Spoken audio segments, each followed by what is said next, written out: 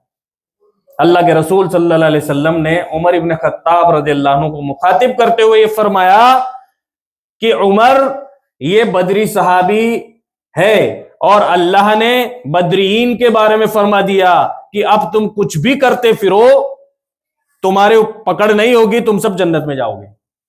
اب آپ بتاؤ کہ اگر کسی کی کسی حرکت کو لے کر ہم اس کے اوپر انگشت نمائی کریں، انگلی اٹھائیں کہ یار بھائی کیوں بھیجا اس نے، حافظ ابن ابی بلتا رضی اللہ عنہ نے، اس نے کیوں بھیجا خط، اس صحابی کو کیا ضرورت آ رہی تھی؟ راز فاش کر رہا تھا، نبی کا راز فاش کرنے کے لیے عورت کو خط دے کر کے بھیج رہا تھا۔ اس طریقے سے باتیں کر کے ہم، جن کی کوئی اوقات نہیں ہے، جن کا کوئی مقام نہیں، جن کا کوئی مرتبہ نہیں، جن کی کوئی حیثیت نہیں ہے، ہم اس مقدس جماعت کے کسی بھی فرد کے بارے میں اس طریقے سے زبان کھولے اور فیصلہ کرے کہ نہیں نہیں یہ غلط تھا اور ایسا ہونا تھا ویسا، اور آگے بڑھتے بڑھتے ان لوگوں کی اتنی ہمت ہو گئی ہے کہ انہوں نے نبی کی بیویوں کو بھی نہیں چھوڑا ہے، اور ان کے اوپر بھی طعن و تشنیع، کتے بھونکیں گے، وہ عائشہ رضی اللہ عنہ والا معاملہ، اور اسی طریقے سے، اور ابھی شیخ نے بتایا کہ ان کو آتا جاتا تو کچھ ہے نہیں، اور نہ ان کو واقفیت ہے، نہ اصول حدیث جانتے ہیں، نہ کچھ انہوں نے پڑھا لکھا ہے، بس بیٹھ گیا اور شروع ہو گیا، اور یہ ہے وہ ہے فلاں ہے۔